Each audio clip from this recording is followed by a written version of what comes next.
नमस्कार, खबर अभी तक देख रहे हैं आप और मैं हूं आपके साथ नासिर कुरैशी। किसानों ने 13 फरवरी को दिल्ली कूच का ऐलान किया है और खबर की तह तक में आपको इन तमाम खबरों से रूबरू कराएंगे कि फिलहाल किस तरह के हालात हैं, किस तरह की तैयारियां हैं, किसान क्या कुछ कह रहे हैं, किसानों की क्या तैयारी और प्रशासन की क्या कुछ तैयारी है, किस तरह से बॉर्डर्स पर कांटे बिछाए गए हैं, बॉर्डर्स को सील किया गया है, बॉर्डर्स पर किसानों के दिल्ली कूच को रोकने की कोशिश की जा रही है और इसी के साथ और भी कई बड़े कदम उठाए गए हैं। 13 फरवरी को किसानों का दिल्ली कूच और हरियाणा में इसी के मद्देनजर 7 जिलों में इंटरनेट सेवाएं बंद रखने का फैसला लिया गया है। आज से 13 तारीख तक कई जिलों में इंटरनेट सेवाएं बंद रहेंगी, यानी आज से 13 तारीख तक 12 बजे रात तक 13 फरवरी तक इंटरनेट सेवाएं बंद रहेंगी। कुरुक्षेत्र, कैथल, जींद, अंबाला, सिरसा, फतेहाबाद और हिसार में इंटरनेट सेवाएं बंद रखने का फिलहाल फैसला लिया गया है। अफवाह न फैले, गलत न्यूज न प्रचारित हो, उन तमाम चीजों से बचने के लिए यह फैसला लिया गया है। 13 फरवरी रात 12 बजे तक इंटरनेट और बल्क एसएमएस भी बंद रहेंगे। हरियाणा के कई जिलों में इंटरनेट सेवाएं बंद रहेंगी। फिलहाल 7 जिलों का नोटिफिकेशन है और हो सकता है कि अभी 1-2 जिले और इसमें ऐड कर दिए जाएं, लेकिन अभी 7 जिलों में बंद रहेगा इंटरनेट, जिनमें कुरुक्षेत्र, कैथल, जींद, अंबाला, सिरसा, फतेहाबाद और हिसार भी शामिल है।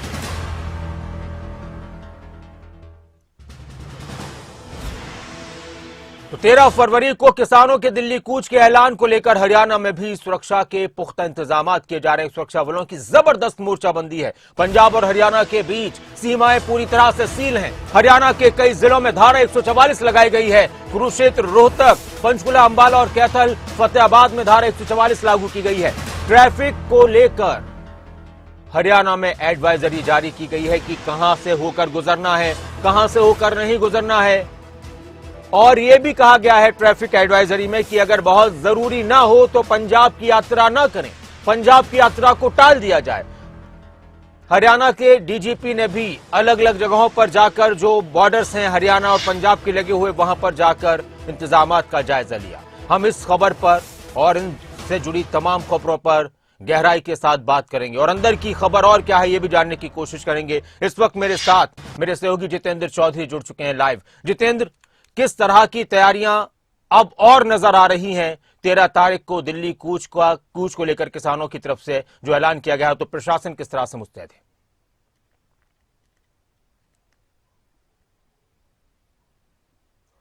देखिए, बिल्कुल नासिर, कल सुबह से ही जो तस्वीरें हैं, जिस तरीके से जो बॉर्डर सील करने को लेकर के, खासतौर से हरियाणा और पंजाब के बीच में जो बॉर्डर लगते हैं, उसके पुलिस प्रशासन की तरफ से उन बॉर्डर्स को सील करने की जो प्रक्रिया है वो शुरू कर दी गई थी। और आज अगर हम बात करें तो इंटरनेट सुबह 6 बजे से बंद कर दिया गया है। हालांकि इंटरनेट जो है कुछ जिलों के अंदर बंद किया गया है, जो पंजाब से लगते जिले हैं वहां पर इंटरनेट बंद किया गया है।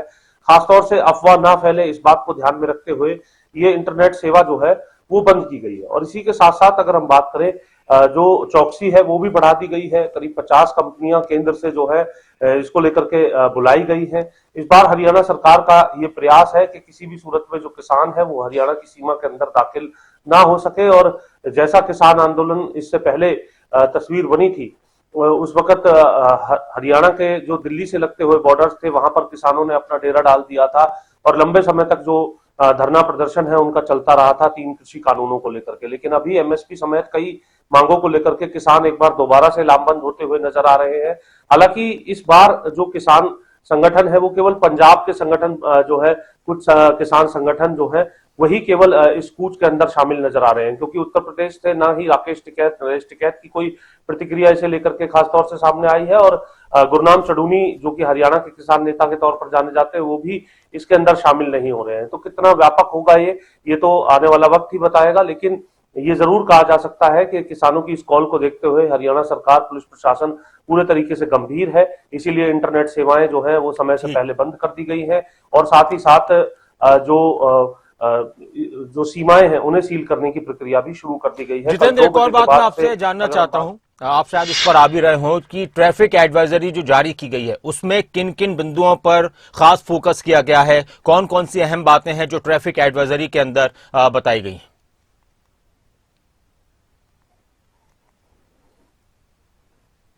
देखिए, ट्रैफिक एडवाइजरी में बहुत साफ ये बात है कि जो पंजाब से लगने वाले जो रास्ते हैं या फिर पंजाब में जाने वाले जो यात्री हैं, उनसे जो है गैर जरूरी यात्रा को टालने की बात यहाँ पर कही गई है। यानी जो उनका कार्य है, जो उनका काम है यात्रा को लेकर के, अगर वो बाद में हो सकता है तो इस प्रकार की एडवाइजरी है कि वो अपनी जो यात्रा है उससे टाल दें तो ज्यादा बेहतर होगा। ये बात साफ है कि जो पब्लिक ट्रांसपोर्ट यूज करने वाले जो लोग हैं, जो बसों से या फिर जो टैक्सीज हैं या फिर जो पूलिंग करके चलने वाले जो लोग हैं, उनको बड़ी दिक्कत जो है इसको लेकर के आने वाली है, क्योंकि ये रास्ते पूरे तरीके से ब्लॉक कर दिए गए हैं। और ऐसी स्थिति में कल ही ये तस्वीरें आनी शुरू हो गई थी नासिर, कि जब जो यात्री हैं उन्हें पंजाब की सीमा के उस पार या फिर हरियाणा की सीमा के इस पार ही उतार दिया जा रहा था बसों से, और वो लोग पैदल चलने के लिए मजबूर थे कुछ दूरी तक, और उसके बाद उन्हें दूसरे राज्य की जो बस है या फिर पब्लिक ट्रांसपोर्ट है वहां तक खुद अपने स्तर पर पहुंचना पड़ रहा था। तो ऐसे लोगों को आज भी जो दिक्कत है वो आने वाली है, और कल भी ये दिक्कत जो है वो बनी रहेगी। हालांकि कल भी जो बैठक है वो शाम 5 बजे बुलाई गई है। किसान संगठनों की तरफ से अभी तक इसको लेकर प्रतिक्रिया नहीं आई है कि वो कूच से एक दिन पहले शाम 5 बजे बैठक करना चाहते हैं या नहीं, लेकिन आम लोगों को इसको लेकर के दिक्कत जो है वो जरूर रहने वाली है। साथ ही एक रूट प्लान भी जो है वो पुलिस की तरफ से जारी किया गया है कि कौन सा रूट जो है वो इस्तेमाल करना है। ये वो रूट है नासिर जो हरियाणा के अंदर ही पड़ने वाले हैं, यानी हरियाणा में ही किस तरीके से एक स्थान से दूसरे स्थान पर जाना है, क्योंकि जब दिल्ली से चंडीगढ़ जब आते हैं तो उस वक्त भी पंजाब का कुछ इलाका जो है वो बीच पे रहता है। तो ऐसी स्थिति में रूट डाइवर्ट प्लान जो है वो अलग अलग गंतव्यों को लेकर के पुलिस की तरफ से जारी किया गया है, ताकि जो लोग अपनी यात्रा को नहीं टाल सकते, कम से कम उन्हें एक डाइवर्टेड रूट प्लान जो है वो दिया जा सके। और दूसरी तरफ किसान सरकार की इस तैयारी को देखते हुए, पुलिस प्रशासन की इस तैयारी को देखते हुए एडवांस में जो है अपना जो कूच है वो शुरू कर सकते हैं। इसी को ध्यान में रखते हुए एहतियातन पुलिस प्रशासन की तरफ से ये कदम उठाए गए हैं कि किसी भी सूरत में इस प्रकार की स्थिति ना बने कि पुलिस प्रशासन तैयार ना हो और किसानों का कूच शुरू हो जाए और उन्हें रोक पाने वाली स्थिति जो है पुलिस के हाथ में ना रहे। इसीलिए जो है ओवर प्रोटेक्टिव होकर के कहीं ना कहीं ये पूरी जो प्रक्रिया है वो देखने के लिए मिल रही है पुलिस प्रशासन की तरफ से, चाहे वो इंटरनेट के तौर पर हो, रूट डाइवर्ट के तौर पर हो, या फिर सीमाएं सील करने के तौर पर हो। पैरामिलिट्री फोर्सेस बुला करके, अतिरिक्त पुलिस बल लगा करके जो पूरी तैयारी के तौर पर देखने के लिए मिल रही है। खुद डीजीपी शत्रुजीत कपूर हमने देखा था कि इससे पहले फील्ड में जाकर के जो बॉर्डर्स है पंजाब से लगते हुए, चाहे वो सदोपुर बॉर्डर हो या फिर शंभू बैरियर हो, कैथल के अंदर टटियाना जो बॉर्डर है उसकी बात करें, खुद जाकर के उन्होंने मुआयना किया था, और जगह जगह की रिपोर्ट भी वीडियो कॉन्फ्रेंस के माध्यम से ली जा रही है। सीमाएं सील करने को लेकर के कल ही जो फैसला है वो कर लिया गया था जी। और बिल्कुल इसको लेकर एक तरफ जहां किसानों की तैयारी है, किसानों के दिल्ली कूच का ऐलान है, तो वहीं सरकार और प्रशासन भी पूरी तरह से मुस्तैद है और किसानों से अपील भी की गई कि वो दिल्ली कूच न करें। किसानों को मनाने के लिए एक बैठक भी कल होने वाली है, महत्वपूर्ण बैठक, जिसमें 3 केंद्रीय मंत्री आएंगे। लेकिन इसी बीच हरियाणा की और देश की सियासत भी इस मामले को लेकर काफी गर्म हो चुकी है। इनेलो के विधायक, इनेलो के वरिष्ठ नेता अभय चौटाला ने सरकार पर निशाना साधते हुए एक ट्वीट किया, एक्स पर पोस्ट किया। उन्होंने लिखा कि इंटरनेट बंद करना अभिव्यक्ति की आजादी का हनन और लोकतंत्र की हत्या है। अपनी मांगों को लेकर किसानों के लिए दिल्ली कूच को देखते हुए तानाशाह हरियाणा सरकार ने प्रदेश में कल से इंटरनेट बंद करने का फरमान जारी किया है। किसानों को रोकने के लिए जगह जगह सड़कों पर कीले गाड़ी जा रही है। यह अभय चौटाला का ट्वीट है और लगातार इस पर जाहिर सी बात है कि अब सियासत और ज्यादा गर्म होती जा रही है। एक संक्षेप में प्रतिक्रिया इस पर भी अभय चौटाला ये भी कह रहे थे, आपने बात की थी कि मैं फिर से कोई ऐसा कदम उठा सकता हूं जिस तरह से पहला कदम उठाया था कि इस्तीफा दिया था और मैंने इस्तीफा दिया था, उन्होंने इस बात का जिक्र किया था। एक तरफ सरकार की पूरी कोशिश है कि जनता को परेशानी ना हो, आम लोगों को परेशानी ना हो, इसलिए किसानों को मनाने की भी कोशिश की जा रही है। दूसरी तरफ इस तरह से सियासी माहौल गरमाया हुआ है। जितेंद्र,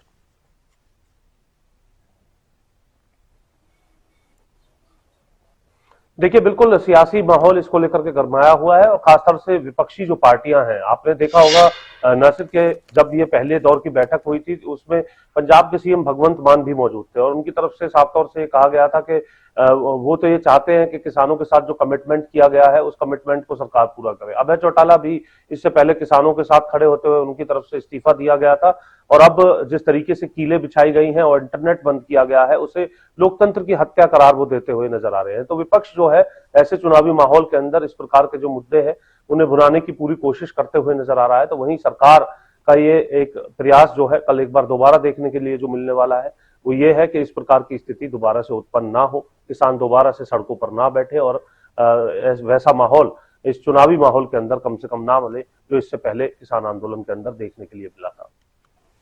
जी जितेंद्र, आपसे और बात करेंगे। फिलहाल आपका बहुत शुक्रिया। तो लगातार किसान आंदोलन को देखते हुए, किसानों के दिल्ली कूच के ऐलान को देखते हुए बहुत सारी तैयारियां की जा रही हैं। कल शाम 5 बजे केंद्र सरकार ने दोबारा एक बैठक बुलाई है और इस बैठक में केंद्रीय मंत्री अर्जुन मुंडा, केंद्रीय मंत्री पीयूष गोयल और केंद्रीय मंत्री नित्यानंद राय शामिल होंगे। चंडीगढ़ में बैठक होनी है। चंडीगढ़ के सेक्टर 26 में फिर से किसान संगठनों के साथ, किसानों के प्रतिनिधि मंडल के साथ सरकार की यह बैठक होगी। एक बैठक परसों भी हुई थी, लेकिन उस बैठक में बहुत सी बातों पर सहमति नहीं बनी थी, कुछ बातों पर सहमति बनी थी। अब एक बार फिर से किसानों से बातचीत की जाएगी, समझाया जाएगा, एक दूसरे को अपनी बातें बताई जाएंगी।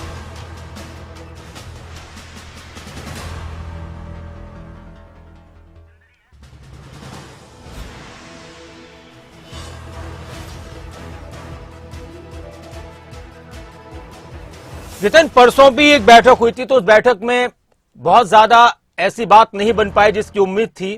क्या उम्मीद लग रही है? सरकार की कोशिश किस तरह से इस दिल्ली कूच को रोकने की मजबूती से साथ नजर आ रही है और किसानों के रुख से क्या नजर आ रहा है उस वक्त?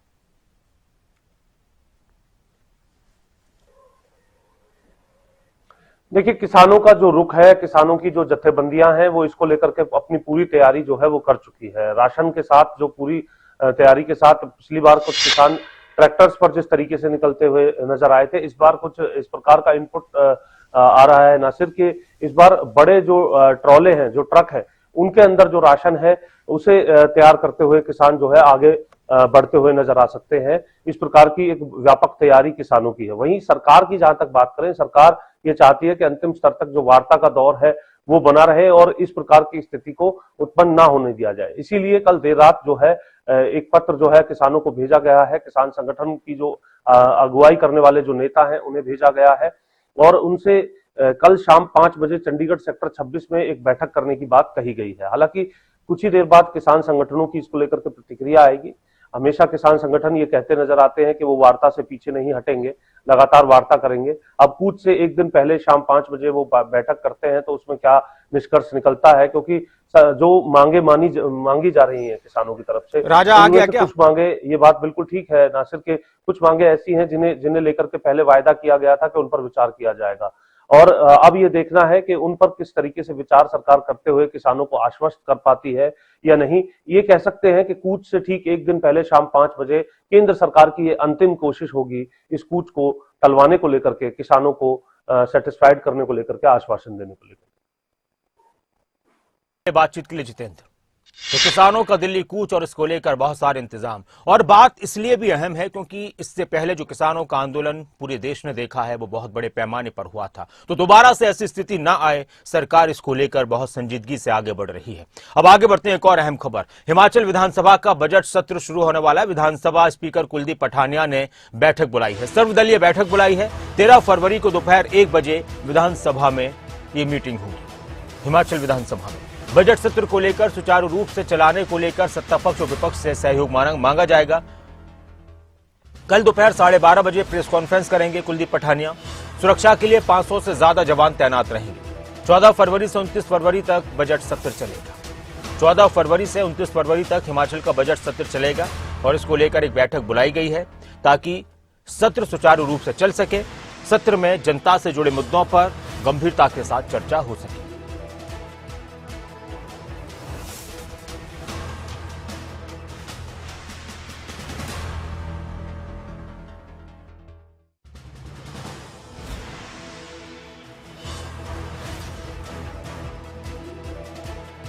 देश का ये बजट सत्र बहुत अहम रहने वाला है और इसको लेकर एक सर्वदलीय बैठक विधानसभा स्पीकर ने बुलाई है। सुरक्षा के भी इस बार विशेष इंतजाम किए जाएंगे।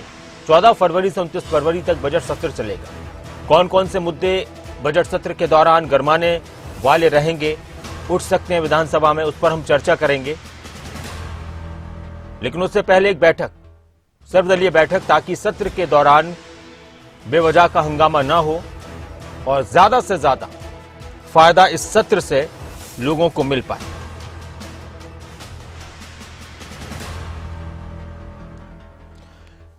प्रदीप ठाकुर हमारे साथ जुड़ चुके हैं, हमारे ब्यूरो शिमला। प्रदीप, कौन कौन से वो मुद्दे हैं जो इस बार लग रहा है हिमाचल विधानसभा में उठने वाले हैं, गरमाने वाले हैं बजट सत्र के दौरान, और क्या कुछ उम्मीदें हैं इस बजट सत्र से हिमाचल की जनता को?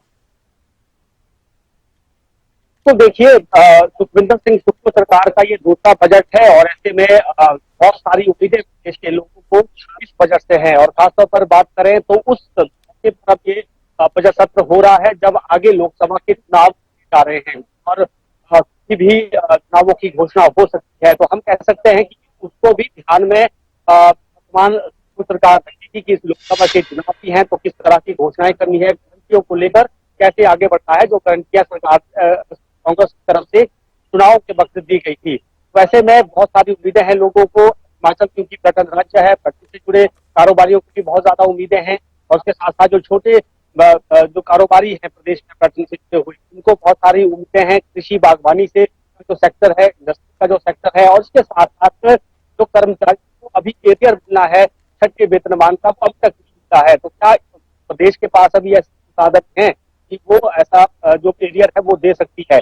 ये की किस्त पेंडिंग है। रोजगार को लेकर भी बहुत सारे कह सकते हैं किए गए थे, उसमें से सरकारी क्षेत्र में रोजगार किया जा सकता है। ऐसे में कितना रोजगार दिया जाएगा ये भी बजट में देखने को मिलेगा। लेकिन बड़ा सवाल यही रहेगा कि हिमाचल प्रदेश की जो वित्तीय स्थिति है ठीक नहीं है। तो ऐसे में उसे बाहर निकालने के लिए, अर्थव्यवस्था को ठीक करने के लिए क्या सरकार के पास रोड मैप होगा, ये इस बजट में कहीं न कहीं दिखेगा और उसमें दिखाने की कोशिश भी मुख्यमंत्री कर सकते हैं और भविष्य का एक रोड मैप जो है दिखाने की कोशिश बजट के जरिए कर सकते हैं। तो 14 फरवरी से बजट सत्र की शुरुआत होनी है राज्यपाल के अभिभाषण से। 1 साल के कार्यकाल का उसमें जिक्र होगा, 1 साल में बड़ा काम क्या हुआ है, आपदा में कैसा काम किया गया है, नई योजनाएं प्रदेश में कौन कौन सी शुरू की गई है, और जो रोजगार की गारंटी की थी कांग्रेस पार्टी ने वक्त, उसमें से स्टार्टअप के तहत जो है वो ई टैक्सी में भी शुरुआत अभी कर दी गई है। तो ऐसे में आने वाले समय में रोजगार कैसे किया जाना है क्षेत्र में और निजी क्षेत्र में भी, ये बहुत सारे ऐसे बातें जो है वो राज्यपाल के अभिभाषण में भी हमें देखने को मिलेगी। लेकिन जो 17 फरवरी को बजट पेश होना है उससे बहुत सारे वर्गों को उम्मीदें हैं। 1500 गारंटी का जो जिक्र कांग्रेस ने किया था और उसमें से लाहौल स्पीति से उसकी शुरुआत है, लेकिन बाकी जिलों की महिलाओं को 1500 से कम मिलेंगे। ये भी देखने वाली बात होगी कि क्या इस बजट सत्र में इस बजट में इस बार मुख्यमंत्री इसका जिक्र करते हैं या नहीं। जी, शुक्रिया इस पूरी जानकारी के लिए, बातचीत के लिए प्रदीप। और अब बात करेंगे उत्तराखंड की। उत्तराखंड में लोकसभा चुनाव से ठीक पहले बीजेपी ने बड़ा अभियान शुरू किया है और इस अभियान के तहत पार्टी के सभी बड़े नेता गांव-गांव जाएंगे और वहां पर रात्रि विश्राम कर रहे हैं। उत्तराखंड में भी गांव चलो अभियान के तहत बीते दिन उत्तराखंड के मुख्यमंत्री पुष्कर सिंह धामी चंपावत पहुंचे और इस बीच वो ग्रामीणों के बीच रहे। सरकार की तरफ से जो योजनाएं जनता के लिए लाई गई हैं उसका प्रचार प्रसार किया। बीजेपी के गांव चलो अभियान का आगाज 9 फरवरी से हुआ है और आज इस अभियान का आखिरी दिन है। मुख्यमंत्री पुष्कर सिंह धामी ने क्या कुछ कहा, पहले आप वो सुनिए। हम सब जानते हैं कि 2014 में आज से ठीक 10 साल पहले, 10 साल होने वाले 2 महीने बाद हमारे देश के प्रधानमंत्री आदरणीय नरेंद्र मोदी जी बने और उनके बनने के बाद बहुत सारी योजनाएं शुरू हुई। बहुत सारी योजनाएं जो हमारी माताएं बहनें जो गांव में रहते थे, जिनके पास अपने साधन नहीं थे, उनके बैंक में खाते भी नहीं होते थे, तो बैंकों में खाता खुलवाने का काम किसने किया? मोदी जी। जरा जोर से बोलिए। मोदी जी ने किया। प्रधानमंत्री आवास योजना में जिनके मकान नहीं होते थे उन सबको मकान किसने दिया? के साथ जुड़े हुए हैं उत्तराखंड से हमारे संवाददाता नासिर हुसैन हमारे साथ जुड़े हुए हैं इस खबर पर और ज्यादा चर्चा के लिए। नासिर, सभी पार्टियों की अपनी अपनी कोशिश होती है जनता के बीच पहुंचने की। बीजेपी का ये गांव चलो अभियान कितना मजबूत नजर आ रहा है बीजेपी के लिए उत्तराखंड में, और क्या कुछ प्रभाव इससे नजर आने वाले वक्त में?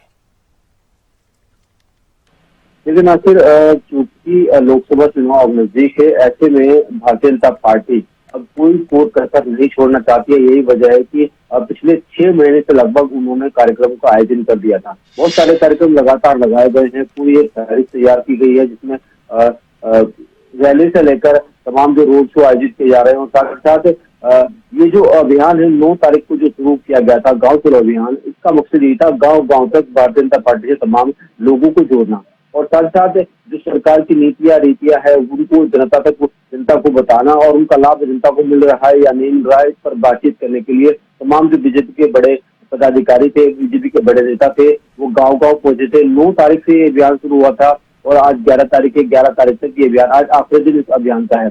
3 दिन तक चले इस अभियान में गांव गांव तक तमाम पार्टी के बड़े नेता पहुंचे थे। खुद मुख्यमंत्री पुष्कर सिंह धामी गांव में पहुंचे थे, वहां उन्होंने रात्रि विश्राम किया। बीजेपी के प्रदेश अध्यक्ष महेंद्र भट्ट पहुंचे थे, उन्होंने रात्रि विश्राम किया, और तमाम जो बीजेपी के बड़े पदाधिकारी हैं, बड़े नेता हैं, वो गांव गांव पहुंचे और उन्होंने वहां पर प्रवास किया था। प्रवास के दौरान उन्होंने तमाम जो गाँव के लोग हैं उनसे बातचीत की, भारत सरकार की योजनाएं हैं, राज्य सरकार की जो योजना है उन तमाम के बारे में बातचीत की, और बताया कि कैसे उन योजनाओं का लाभ ले सकते हैं, और जिन लोगों को लाभ नहीं मिल रहा है तो आखिरकार क्यों नहीं मिल पा रहा है, और अगर उनको लाभ नहीं मिला है तो वो कैसे इन योजनाओं का लाभ ले सकते हैं। तो ये ऐसी चीजें थी जिससे जनता को पार्टी के साथ जोड़ा जा सके, क्योंकि आने वाले समय में जब पार्टी के पदाधिकारी नेता जनता के बीच जाएंगे और उनसे बातचीत करेंगे तो उनको वोट मांगने में या पार्टी के लिए वोट करने। नासिर, एक और खबर पर आपसे बात करनी है, और वो है कांग्रेस की तैयारियों से जुड़ी हुई। उत्तराखंड कांग्रेस भी चुनाव की तैयारियों में आगे बढ़ रही है। कांग्रेस आज से कई महत्वपूर्ण बैठकें करेगी, और कांग्रेस में प्रदेश प्रभारी कुमारी सैलजा उत्तराखंड की इस बार, तो उनकी अध्यक्षता में बैठक होगी। ये कांग्रेस के क्या कुछ कार्यक्रम रहने वाले हैं? कुमारी सैलजा अब प्रभारी बनाकर वहां पर भेजी गई है, तो किस तरह का उत्साह उत्तराखंड कांग्रेस में नजर आ रहा है, और 2024 का चुनाव इस बार कितनी उम्मीदें लेकर उत्तराखंड कांग्रेस के लिए आने वाला है? लेकिन आज से कांग्रेस के कई कार्यक्रम शुरू हो रहे हैं, खासतौर पर क्योंकि कांग्रेस बैठक के स्तर पर पहले प्रदेश स्तर पर पहले बैठकें करेंगी। बैठकों में जितने भी पदाधिकारी हैं उनको बुलाया गया है, उनके साथ बातचीत करने के बाद एक कार्यक्रम की रूपरेखा तैयार की जाएंगी कि आगे आने वाले समय में क्या क्या कार्यक्रम करने हैं। खुद जो कांग्रेस प्रभारी हैं वो उत्तराखंड पहुंचेंगे, और उसके बाद तमाम जो पदाधिकारी अलग अलग स्तर के, चाहे बूथ स्तर के पदाधिकारी हो, मंडल स्तर के पदाधिकारी हो या राज्य स्तर के पदाधिकारी हो, उन तमाम लोगों से बातचीत करने के बाद एक रूपरेखा तैयार की जाएगी कि आने वाले समय में जो बड़े नेता खासतौर पर उत्तराखंड में आएंगे उनकी किस तरीके से उनके कार्यक्रम का आयोजन करना है, कैसी रैली और जो तमाम कार्यक्रम है उनको कैसे आयोजित करना है, इसको लेकर के चर्चा की जाएगी, और कैसे बूथ स्तर पर कार्यकर्ताओं को मजबूत किया जाएगा इस पर भी बातचीत करेंगी। कुमारी सैलजा आई थी पहले, उन्होंने सिर्फ एक दिवसीय दौरा उनका हुआ था। उसके बाद दूसरी बार जब राष्ट्रीय अध्यक्ष आए थे तब वो यहाँ पर आई थी, तब उनका 1 दिवसीय दौरा हुआ था, लेकिन अभी तक वो कार्यकर्ताओं के साथ बैठक नहीं कर पाई थी।